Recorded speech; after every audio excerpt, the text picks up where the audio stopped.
Good morning, everybody. We are up in the woods this morning. We have a load of logs ready to head out. And this video might be a little bit deceiving because I've got a picture on the thumbnail of us logging, and we're really not going to do any logging today. We're going to go back to DAPNet Field Days for the second day that we were there. I did a fairly long talk on moving timber, and I don't know, I'm hoping it's something that you guys enjoy watching. We had quite a lot of conversation there, and so I'm hoping you're enjoying that. And then at the very end we'll come back to here, but this is really all we're going to have for horses in this video. So if you don't want to watch something that's all talking, that's fine. But if you do, and you're interested in moving logs and some of the different ways to do it even, join us as we talk about that. I want to say one more thing though. Actually, when we were there on Friday, a man was questioning me about the cart that they were using there, and he didn't like it. And he was saying that the tongue was in the wrong spot. And I don't know, my mind was somewhere else or something. I says, no, that's right. That's the way they're made. I was so wrong. The next morning he came up to me, and during the night I realized what I'd done. So I was able to tell him the next morning, but he had actually gone back to one of my videos to show me that yes, I do have my eveners on top of the tongue, not underneath the tongue when I'm logging with my logging carts. But I just wanted to say this because of the fact that when you go to something like DAPNet, don't be afraid to ask questions. When I'm making my videos, I have to edit them, so when I make stupid mistakes I can usually kind of get rid of them, or might get tongue-tied or whatever, I can fix it. But when it's in the live presentation like that, you make mistakes, and it's important to realize you make mistakes and so you guys are there, by all means question. There's a respectful way to do it, but question us as presenters to make sure we have things right, because we might just be 2 steps ahead of ourselves and talking about something else or whatever and not even realizing what we're saying wrong. But anyways, hope you guys enjoy this video, and then we still have one more video we're going to share with you on the field days, and then we'll be back to my videos of what I'm doing here on the farm and in the woods. And I'm not much of a talker, so after I say a little bit, I hope I can get a lot of questions from you guys, because I'm not going to keep this going very long without some questions. So, as you guys have seen, well, you haven't really seen it today, but generally when we're logging, we use a logging cart, which we used quite a bit yesterday, but today we did more ground skidding. Ground skidding is basically just skid logs on the ground without anything other than the evener or with just the evener and the whipper trees. I personally absolutely despise doing that. I hate skidding logs on the ground with a whipper tree, and especially with the evener. I never use a team skidding like that. It's the danger factor is so much higher. It's just so much easier to get into a lot of trouble that way. With a cart, the horses are tied in with the neck yoke and evener, so they don't get into those twisting and spinning around problems like you do single. But if you are a starting out person that do firewood on your own land, it's still, especially a single, is one of the greatest ways to get started. I would suggest it highly, more so than the team, because you get a lot more trouble with a team than you can with a single. With a single horse you can do tons of things. I personally just don't like it because I'm in logging business to try and make money and to move timber, and that is not a way to move a lot of timber. You're so limited because you just got a single horse with a whipper tree, and that's all you have, and so it's very slow. The stuff I'm going to be talking about today are mostly for guys that log full-time and try to push a lot of wood, okay? So we quite often use the cart, but that's limited. We don't want to skid very far because you can't, its production slows down because you're just skidding like 200-300 feet at a time. In the winter time, when you have snow, you can take a lot more, so you can go even a lot farther distance on the cart. But if you go one step farther and go to a scoot and or a wagon, a scoot in the winter time, and a wagon in the summertime, and you could even use a double sled in the wintertime, which I use quite often. You can just produce so much more wood if you've got to skid it a distance. A distance meaning if you've got to go a half mile or 3/4 mile, you just can't practically do it by skidding it with a cart or skidding it on a loose evener. The scoot itself, I grew up with a scoot, and we always had either had a third horse, or we disconnect one of the horses and skid all the logs individually to the scoot, and we'd load up the scoot. We always just loaded up by hand. In other words, the log was sitting here, we took the count, rolled it on. It was a fair amount of summer logging, but it was year-round logging, so we did that year-round with the scoot.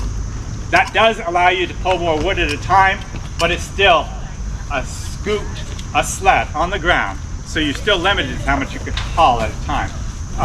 And it's also very hard on horses in a lot of ways, in the sense that you're pulling logs out on this sled, and you come to a spot where you come to that hill, for example, and you realize halfway up the hill, these guys can't pull it, it's too much wood. So you can't just easily roll off logs, you're kind of in a pickle. Whereas when you're using a cart in a situation like this, or even a loose evener, you can always, if you've got more than one log on, you can unhitch a log and leave that there and come back and get it. I'll tell you a quick story about the scoot though, and I remember Ian talking about down south you don't use scoots, We don't. and you don't use them on hills, you don't think they work good on hills. Growing up in Vermont, we use them on hills all the time. There's some issues with it. It's actually so often harder to pull that empty scoot to the top of the hill than it is to pull that full of logs down the hill. One story I can think of in general is I remember coming down off a hill with a pretty good sized hill, more of a mountain, with a full loaded scoot, and I would always use a tongue on it, so you have better control and you can steer better and all that stuff and hold back. In the summertime, you don't really need to hold back much even coming down a pretty good hill, because you've got a lot of weight on there, and it will go slower in that sense.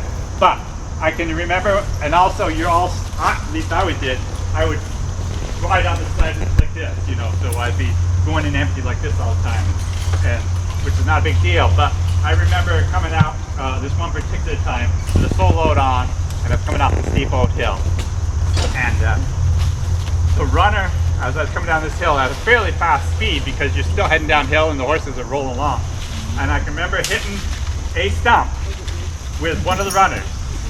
And the next thing I can remember is grabbing the two hay balls as I was going by the horses, right between them. I grabbed the two hay balls, and they stopped dead, of course, but I didn't. And I grabbed those hay balls to stop me, because otherwise I think I would have cleared the horses. I know that's a bit of a story, it doesn't sound quite accurate, but it's most definitely accurate. So there's always those risks with that. If you're just logging anywhere, if you try to attempt to straddle a stump like we do with carts all the time, you've got a huge risk of hitting your bunks, and then you're dead. You stop dead. You just do not have power enough to split over it. So those are some of the issues. I have gone recently much more so to wagons in the summertime, and so I have a big tandem wagon, which are very available because so many people used to chop corn and they don't so much anymore, your average farmer. And there's a lot of these around that are on the old forage wagons that you can take the forage wagon off. You have this nice tandem, and then I put bunks on it to haul my logs out with. So with all that said, we have a big question of how to get the logs on the sled or on the wagon. The sled is very easy. You can easily roll these logs on, and you can actually use your horses and roll them on, but most of the time, unless you've got humongous logs, it's way faster to load them by hand than to try and dub around with a horse or two horses to put them on. If you've got a big log, that's a different story. It does take a lot of power, so you can use the chains and pull it on with the horses. But for a wagon, that's totally different, because you're not talking this high off the ground. You're talking this high. By the time you get bunks on that wagon, you're talking, I don't know, it must be this high off the ground. Well, that takes just so much more work to get these logs on. So I have gone to using a skid steer and or an excavator to load logs. So I guess you'd call me a mixed power horse logging operation. But these mixed power things that I have are just for loading logs. So they just get run just minutes a day really, and I have, so it takes very little fuel. You've got the initial cost of it, but it's so beneficial. The first skid steer I bought was the best thing I ever did for my logging operation. It makes, if you're skidding with a cart, you come in here, you have all these logs scattered around. Truckers don't like to get off the boom at all. You can take that skid steer, stack them out with a nice stack, and truckers love you. When you're going down to the landing with a wagon, you almost have to have two machines, which really complicates things, and it really makes for a lot more money in the process of getting started up. But that, I wouldn't suggest people to even start up that way. I would suggest people to start up at the basics, that single horse and skidding that way, and build up over time. Are you going to make a living with that single horse? No, very unlikely, but you're going to learn. And so, but eventually you get to the point where, for example, right now I'm logging on, it's over a half-mile skid, it's all uphill. A lot of people think I live in flat country. I live in northern New York up at the Canadian border. And it is fairly flat comparably to a lot of places. But I still have hills up there. So I'm coming up with this wagon up this hill. And it's just like the scoot. You got to be very careful not to put on more than you can pull. You've got to know your horses. You've got to know your weight of your logs so that you can get up that hill. Because if you get halfway up that hill and they can't pull it for some reason, you're in big trouble. Especially if you have no brakes on your wagon, which I've never had brakes on my wagon. And it'd be great if I did, but I don't. But if you were halfway up that hill and they can't pull it, you're going backwards, and it's going to drag those horses right with you. And it's what about if you potentially once you crest that hill? What's that? I said, what about once you crest that hill, if you don't have the brakes, then they got to hold it all back? Yes, yes. There's some sweet videos of this guy drifting carts with loaded wagons all calmly through the woods, for sure. And that's a whole nother story too, because when you're going downhill, it'll jackknife the cart and can flip the cart over and do all kinds of things like that. So I don't know. I was gonna say I think I like going uphill better than downhill, but they're both kind of questionable, and it takes some skill and time to get the hang of it. So, like I said, I'm hoping for a lot of questions because I don't like to talk. So okay, for beginners starting out, this you can weigh in on this too. Yeah. A lot of advice I had was don't take jobs where you don't go X distance. So if you got just a team in an arch, what would you say is a good distance to skid to the lane? Quarter mile. Quarter mile. Well, it's pretty far. Yeah, that is pretty far. Most people would say less. Yeah, no, I've always based that on a quarter mile. And then beyond that, you gotta have. Except for the less in the wintertime.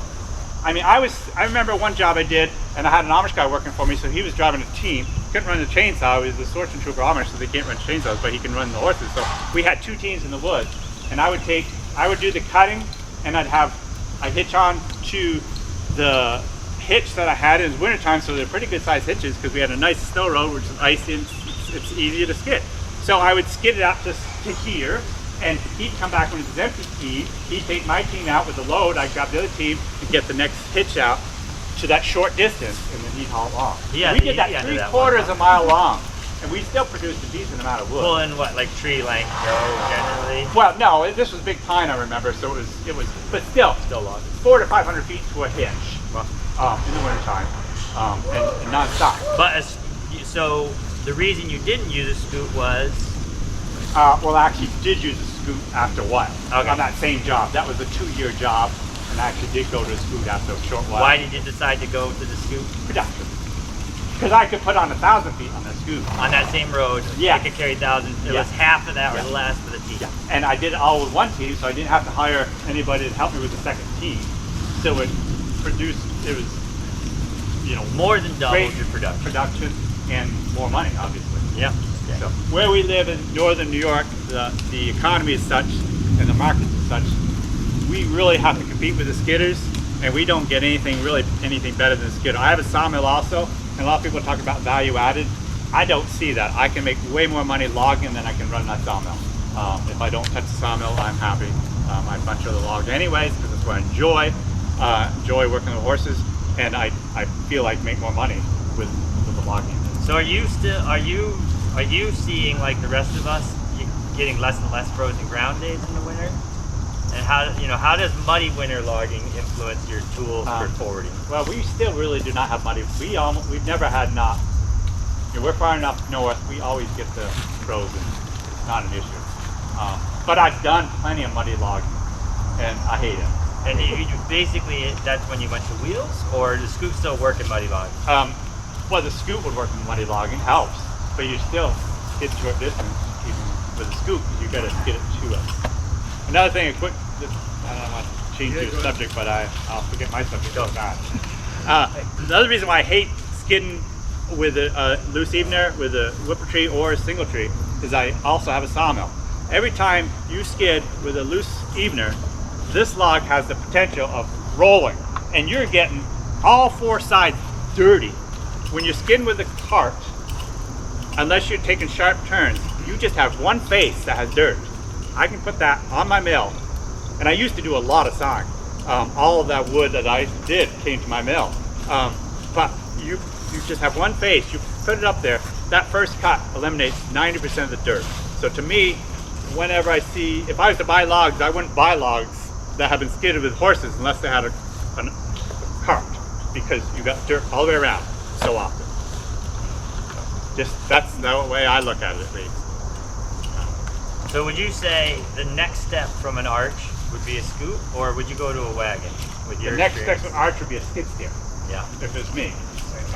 Skid steer is just so valuable. In mud, skid steers are an issue, but the maneuverability of them compared to a tractor and a bucket is huge. The excavator I have is nice, but I would take a skid steer over the excavator. If I had another skid steer, which I'd like to get, the excavator would stay on the farm, and I would just use it for things that made for it. Brad Johnson once wrote an article a while ago. It was really great, and he said the first thing I'd buy if I was horse logging would be a tractor, like a winch. That's the last thing I would buy. But for that same reason, You know what he happens uses to his people on that the- do that? They stop horse logging in 5 years. Yeah, that's true. That's true. I mean, I'm not saying he didn't. No, He's that's still great. doing it. Yeah. That's great. But so often they go to that next step of whereas the skid steer, you can't skid them. So you're using a skid steer both as a tool, as an asset, but also as a limiting factor in a way? Absolutely. Okay, Yeah. And interesting. I think Chad Miano does the same thing. He's got a skid steer. He's got a knuckle boom loader. That's who taught me most of what I know. He chose the skid steer for the reason of he's like, man, that's loading tool. Yeah. You know? And he's like, I'm gonna use the horses. Yeah. And landing tool. When you got truckers, I'm telling you, they're fussy. They don't want to get off their loaders at all. So then I guess the question would be, the first question, so you got a team and you got something to handle logs, a skid steer preferably.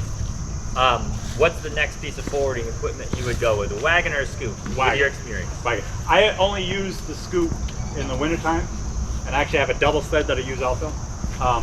But the wagon is much more versatile.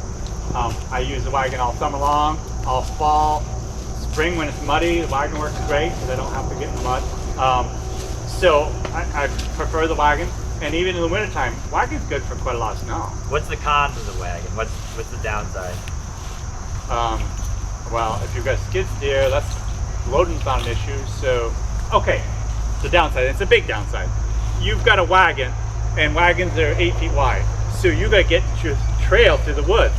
But people think that you got to get your trail to every tree. Well, you don't have to get every tree. With a wagon, I hitch onto it with my logging cart. So I pull it with my logging cart. So I just pull the pin, and I skid the short distance to the road, whatever I road happen to be. And most logging jobs will always have a main road that's pretty darn decent enough to get a wagon in. So that's I would say that's one of the bad things about wagons, but it's not. People have it in their head that's a bad thing, that they can't get through the woods because they need a bigger road. Well, I bet you don't. And generally, if you're skidding with a cart, you're pulling longer stuff because you can, and you got a team. By the time that twists around, you're gonna knock all that brush down, and you're gonna have a wide enough road. So, before you say more, I'd ask Jerry to ask me questions because I knew I didn't have stuff to talk about.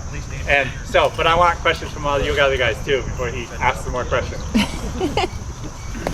If you got questions. You're saying loaded with a skid steer. How are you doing that? How am I loading this? Yeah, like what do you, with the bucket on the front, or you have I got like a four. grabs? Well, okay. And I don't have the grapple, Okay. and a lot of people will say, "Why don't I have a grapple?" I've been using the skid steer for so long, I don't feel I need the grapple. But it would be nice if I had one. I would use it, Okay. But I've been doing it for so long, I can get that center weight grab, whatever, it's not the center of the log, it's the center of the weight Yeah. to put it on. Okay. I'm gonna ask a question for the newer people. So how do you know how big a log to hook to a team? How do you start out with that? That's a really good question. But generally, if I was to take a new horse, a new team, by the end of the day, I'd know what size to take. I would just start small and go light to start with, and I don't even like the saying go light, go often. I don't like that saying, and I don't do that. But with a new team, a new horse, I go light and go often, and just to build them up to know where their experience. ability is at that time, and strive to improve that ability many times over, because that's another thing I feel that so many people that are trying to be a horse loggers don't strive to make their horses pull a lot of weight, and they can't be productive until they get to the point where they can really produce wood. That's what makes the money. You've got to produce wood, and you can go light and go often, but you still can't get out as much as somebody going heavy. And also, I generally log alone, and in my opinion, if you're logging alone, you got to cut the trees. The horses are resting during that time, so they get enough rest. If I had a decent cutter, if I had Rich working for me, I would have to have two teams, because my team, and I got a good, well in shape team, they couldn't handle a really good cutter. I'd have to have two teams, and boy, you could pump the wood right out, but you'd have to have two teams. Has 2 teams. He has his son cut for him. Yeah. With 2 teams. I mean, two teams every single day. Yeah. 2 teams, and Every other hitch. Yeah, and they're always going. Yeah. It really aids production, but it's more mouths to feed and all that kind of stuff. So But it's more money in the bank, too. 2 teams, 1 teamster, because they need a rest. Yes. Because if you had 2 teams, Yeah. 2 teamsters, they'd No, still smoke. that doesn't work. Okay. No, you you have- have rest one and Yeah. you go rest. You come in empty, tied to the tree, and if you've got somebody that's really good at cutting plus driving, if it's a long skid, like I've done before with the Amish, I will actually take the second team, get them all hitched up, and they sit there, wait for them to come back. So the rest is so important, but I don't want to take the time and sit there and rest horses. I hate sitting there and resting horses. So, and I don't, because I'm generally working alone. So while they're resting, I'm cutting trees. And I also do not like to go in and cut for a day and then come in and clean up my mess, because I want to cut 1 tree, maybe 2 trees at a time, but then I want to get it out of there, because generally my next trees are falling right in that mess, and you're making a mess for yourself in the process. Other question? It seems like you've obviously used the ground to your advantage here for loading the scoop, but if you're on a flat track, is there anything that you can do to help yourself out? Get stronger. Okay. When you're logging, even on flat ground, you always have a spot. Almost Yeah. always a spot. Okay. But this time you don't. Yeah. And so yeah, Just make do. Yeah. Make longer skids. Yeah. That's a possible thing. Okay. You know, if you get your longer skids, the slope isn't Yeah. so bad. Also, the longer the skid, the less steepness it is, so it's easier to roll. Okay. But that means more room you need Yeah. back there. Yeah. So I would call this a skidway, and where they're ending up, the landing. Okay. But a lot of times, the skidway used to be, anyways, years ago, all you'd have is enough room for that amount. Yeah. So you don't really want really long Yeah. skids, even though it'd be easier for you. Well, and learning how to use a PV is an art in itself. Absolutely, yeah. For quite a few years in my early life, I used it a lot. Now, if I don't touch it again, I'm happy, but there's a lot to it. What did we say? Using that tool, the PV. PV, to roll logs is an art in itself. And historically, it was the young men at the landing learned how to use that before they could do anything, so they were good at it. Put this point at the right spot. If you don't have it in the right spot, it won't work. If it's over here, it won't work. If you have the right spot, you can lift up with all this extra leverage. And I'm not very strong, but because of this extra lever, I don't want to break my camp either. Many people have broken camps this way too. But you pick it up and you can carry it over to line it up. Another way, years ago, there'd always be 2 people doing this, and after they work together, it's amazing how fast they can load the skid steer, because they know how they're all working. But if you have a big log, you can grab a hook here and a hook on the opposite side like that, and 2 of you can pick up this log with no problem at all and swing it side to side. And that's probably something a lot of you guys already know, but in case you didn't.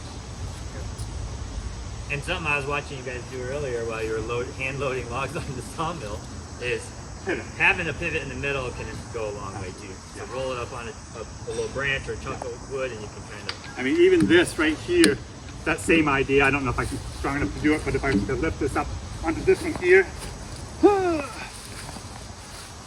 then with the second person there, they could grab the can't go, and if you roll it right over that log, boom, right on. But I can't do it.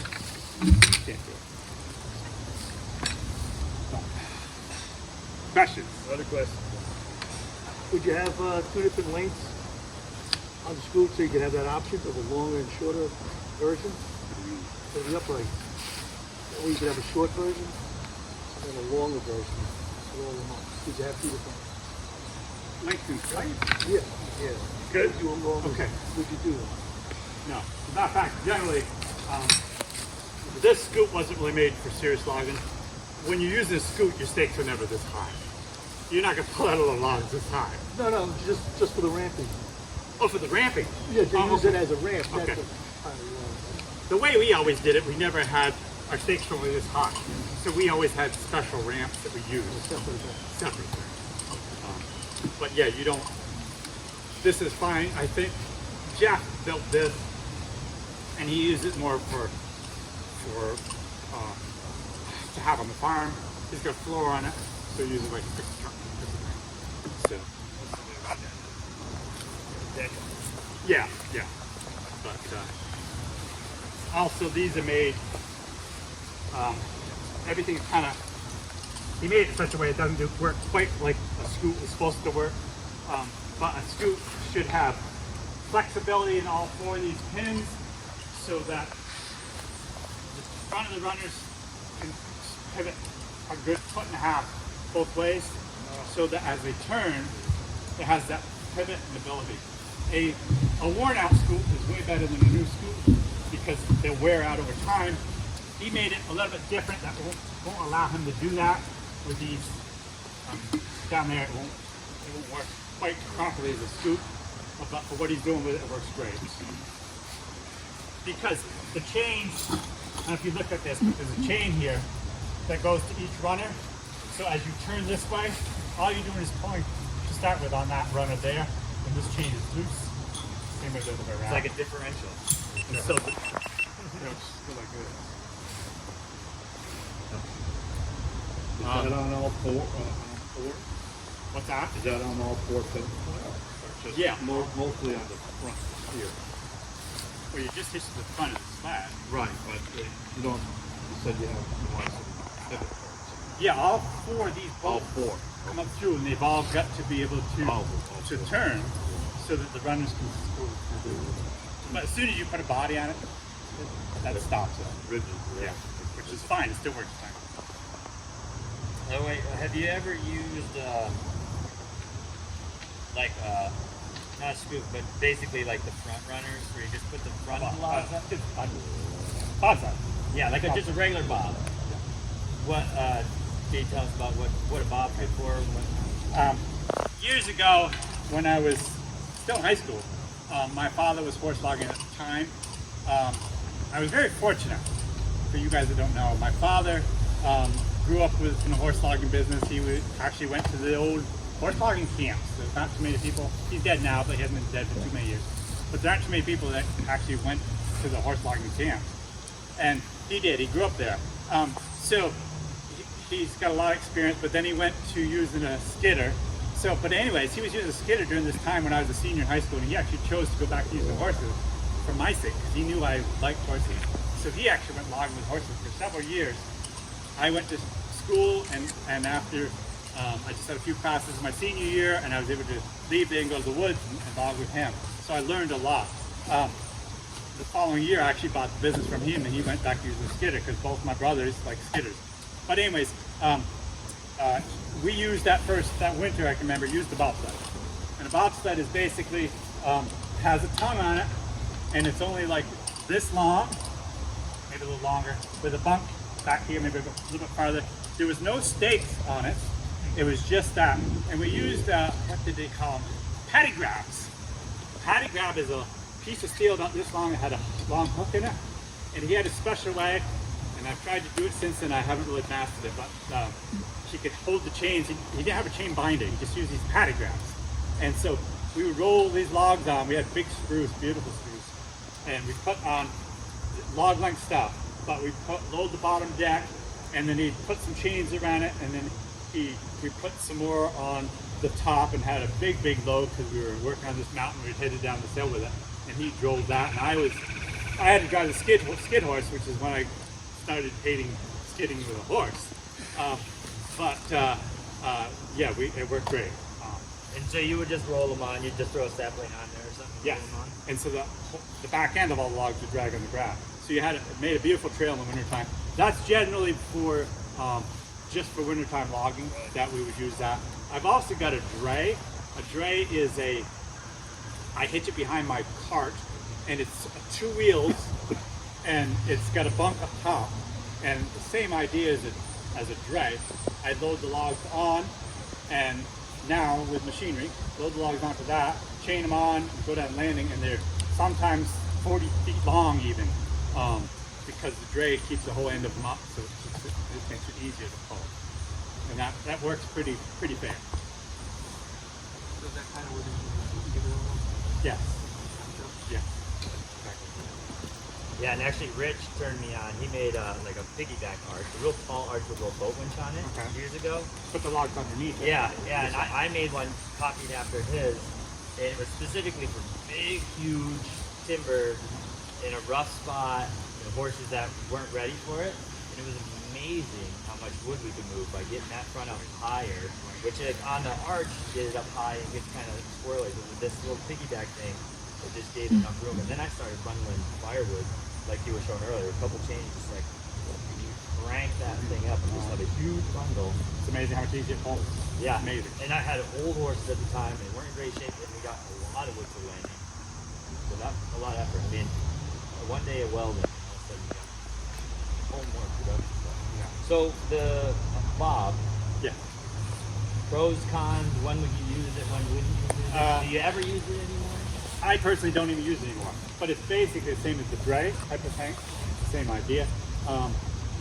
I don't think too many people would ever use a bobsled in the summertime because you're still dragging all the weight of the end of the logs on the ground.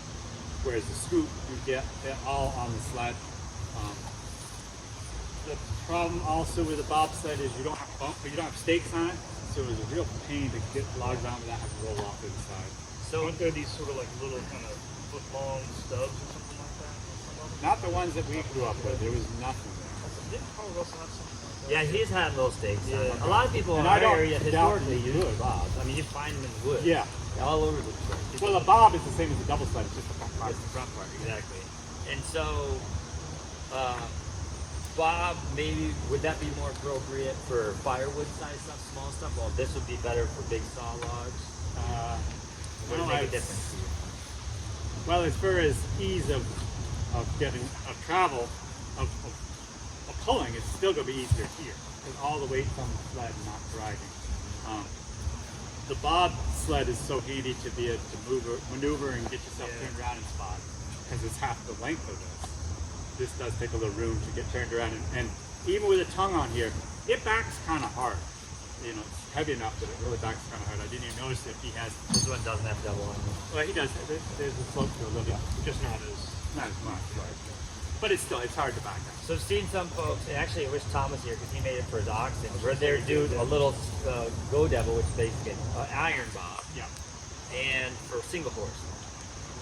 Have you ever done single horses with a bob?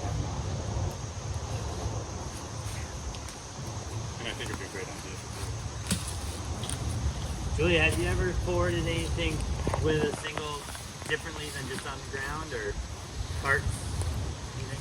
You surely could.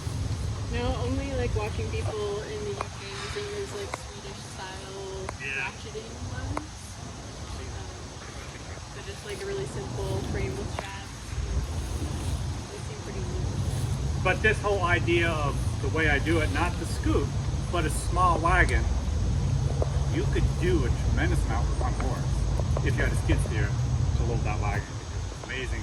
I mean, let me go with footage. So generally speaking, if with the team, of my team, I would skid in the summertime 200 to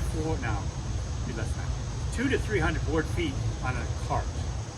On the wagon, I would put on 8 to 1,000 board feet. It's huge. Now, even if you cut that in half for single, it's still huge. You're actually hauling more with a single than you could on the ground with a team. So, is it worth it? Well, I think so. I really do. I'm gonna make this very clear to everybody. What I've been talking about today is the way I do it. There's so many different ways to do it. You know, my way is not necessarily the best way in your situation. It might not be at all. And there are so many different ways to do it. But there are, in every way you do it, you got to continually be looking at how you do it and see if you can improve how you do it. Because I talked about my cart the other day, and the fact there's better carts out there than I have. But I've been using that cart for almost 50 years now.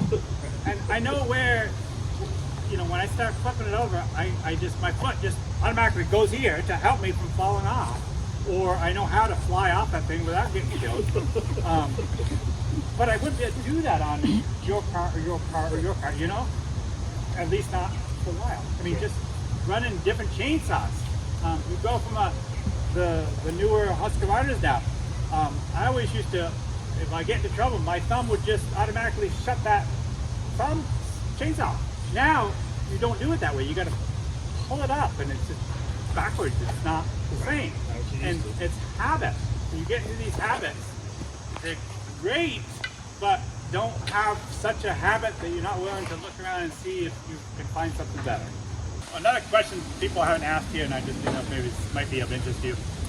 You probably see these horse-drawn porters in pictures, or maybe you know somebody that has them, which are really handy because they actually have a loader right on them, and they jog around through the woods and they can pick the logs up.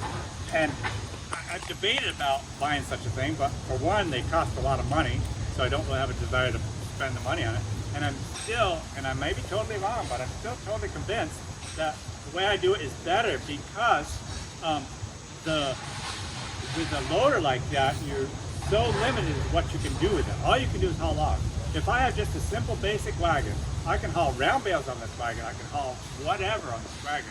And then if I have a skid steer, which is way cheaper total than just buying one forwarder, I can have so diversified with the skid steer. I can put a bucket on it, move dirt, move manure, the forks, load logs, load round bales. There's so many different things I can do. I can transfer it in my horse trailer to wherever I want to go. Very versatile, and so I feel that I'm still way better off with what I have. And as someone with 2 forwarders, I would say you're right. You're totally right. My forwarder like sits at the lane. It's great for that, but why wouldn't I just use a 50? And I could actually, instead of loading it and backing up 20 feet, I could just move the log over. Why are we so unhappy with the way we're doing it? We're always looking at these better things though, too. Sometimes I ask that question. Well, that's what I'm saying. That's the extreme example here. You can always innovate. Like, well, maybe you go to. And I think you're right. I think from people with experience who've been doing it for generations, there's some tools that just can't get better than. And to have you say skid steer is one of those tools, yeah, probably pretty right. Why don't you put, you guys are pretty smart. You're talking about your wagon. Why don't you put brakes in it? Because I'm not that smart. I'm a horse farmer.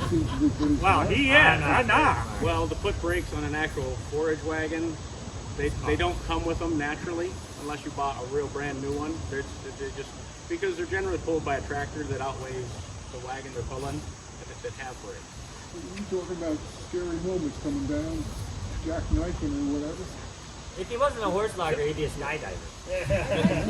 Another thing about the wagon, at least the way I do it, is I use a cart in front of it, so it'd have to have some sort of, and I think it's doable, but a quick release type of hydraulic if you're using hydraulic or electric, whatever, some sort of quick release between the two because I disconnect the cart all the time.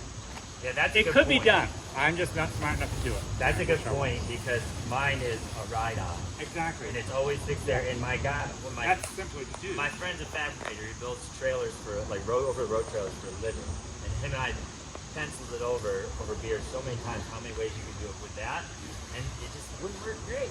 He's like, it worked, but you'd have to have a fan. You know, one thing about going downhill, which is the only time basically you need it, is it's so good for the horses. When a horse is pulling, you just think about it, they're pulling. But when they're holding back, they're using totally different muscles. And it's very good on a horse to hold back heavy loads. But there are risks. I remember breaking my neck yoke, the ring broke. Well, one side I guess it was. So I still have one horse, but not the other, which is pretty well worthless. Yeah, and I got hurt a little bit, and I had a horse that got hurt a little bit. So yeah, there are risks. And breaks would be wonderful. And if I could figure, I've talked to a lot of people, no one really knows how it can be done with a cart. Great ideas? Well, that's what I like about your style too. Is there's a lot of old folks or older guys, retired lawyer guys, who will like pick on us young guys because we always are on a cart. And they're like, "Oh, you rookie, you're on a cart." But I'm like, "Well, Jim is not a rookie, and he always has a cart. You use it for everything." And I hardly ever walk on the ground either, because a lot of people will drive their carts on the ground. I hardly ever do that because I have a lot better control of my horses directly behind them where I can control them. And having control of the horses is everything, in my opinion. But a fair question and a good one. Other questions? Yeah, I personally, and I think most people would agree, they like this type of chain. Less apt to come out. Always hitched so that you're going into the heavy part of the hook. That's what I prefer. That's what most people prefer. That's fine. I was going to show one. Let me see the other end. And I like to have a grab hook on the other end, just like this. Yeah. My chains are all 12 footers. This doesn't look like 12, 10. Yeah, but this on one end you've got the slot hook or the grab hook, and this end you got the choker. This is the way most of us run them too. And that again, like we were saying before, if you do the cradle, you're gonna, this is gonna bite on this side. Well, as the chain comes up here over on this side, then this slot hook gives you that same, corresponding hitch point on the other side of the log. Pretty quick and easy, right? Now, one other thing I will say about this is that if you do have a chain like this, and a lot of people do, they only have a chain, they don't have one of these. They just got this. I mean, it's laying around the farm, it's on the tractor, whatever. But if you do only have this, and you, this is all you got, don't go, in my opinion anyway, and you can get by with it sometimes, I guess. Don't go and hook it like this. You see how much slop is in there? I showed this to people yesterday. I'm sure you think this too. It's a good idea too. I know. You've got this technique here you can do to kind of effectively turn this into a choker. And that gives you a lot of better purchase. It's something simple. Never seen it before, thought about to do it. Maybe that helps somebody out. Because sometimes it's hard to find these specialized choker hooks. You can find them, but they're kind of expensive and you're not trying to spend a bunch of money, just pull some wood. That's a little bit of a trick. But also, you can use a flip hook, right? 3 chains with me, and they're all 12 footers. So if I have a tree or a log that's back here, I'll put the chain on that, and then I will bring my next chain out, grab the Indeed. and just connect them up, and it's so simple. If you don't have this, if you've got 2 chains like this without a hook on it, all you're gonna do is tie one knot and do it just like this, and these work like this. And then I give you a stopper. It won't, and it's amazingly easy to unhitch that chain, even after pulling on it hard. So, a lot of different ways. Good questions. Thank you. Other questions? Are there different types or weights of chains for specific things? Great question. So that's pretty heavy chain right there. I wouldn't run that chain personally. So I don't think it's meat can, but it's just a little heavy. Really? I run a little smaller, 5/16. Yeah, I think it's fine. There's different grades of chain. I will say that. So if you go to the hardware store and you, is it?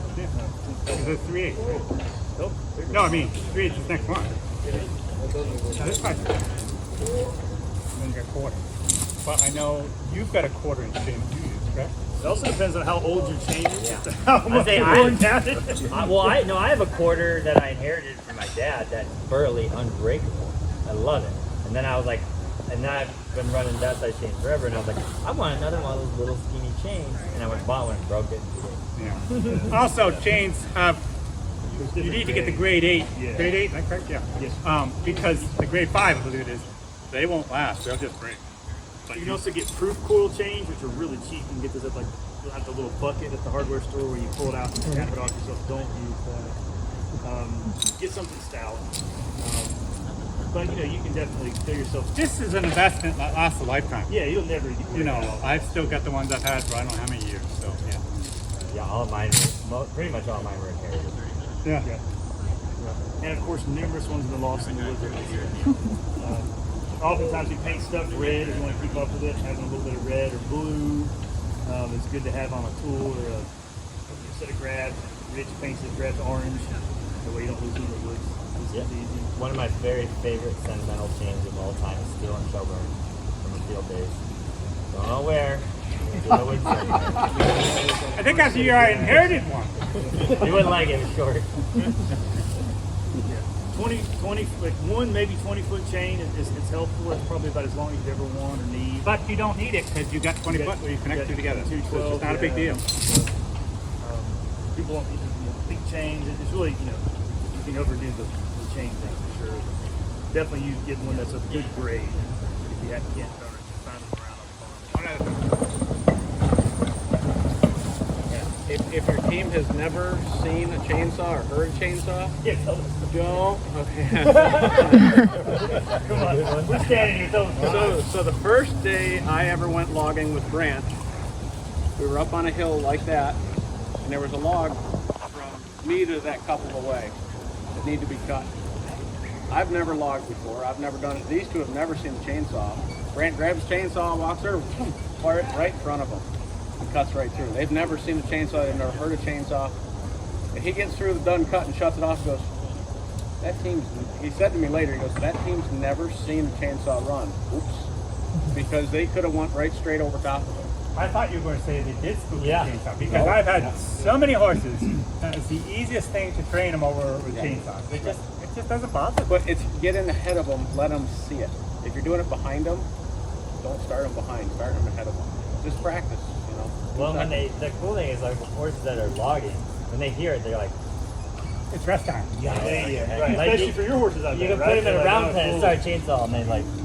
I've had many horses. I'm living up this log. You know, I know the horses aren't gonna move because they hit the chainsaw, and so I start back through. I don't have to do anything. I a lot of times will just leave that chainsaw running until I get back to the horses. Then I'll shut it off, and then jump on. I remember an old guy skidding with one horse. He said, you know, whenever his horses weren't behaving, he'd start chainsaw. It's true.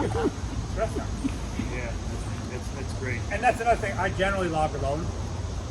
It's so hard for me. I've been hollering here for the last little bit here, but I don't talk loud. And it's so hard for me to deal with someone cutting timber and me trying to drive my horses. I hate that because I'm so used to just very quietly talking to them because chainsaw's never running when the horses are being worked. But if I have someone working for me that is, I hate it. But they get used to it, even that. So, any other questions before we shut down for lunch? Okay, so like I said, if you got any questions you want to ask anyone here personally, go for it. Well, I hope you guys enjoyed this video. We'll see you next time. I've got to run this up the hill and I'm going to go back, get another team of horses for this afternoon. And as you can see, I've got quite a few logs even there on my landing. My skidway here that will be able to load onto the wagon. And yeah, it should be a good day. So I hope you guys have a good day too. We'll see you next time.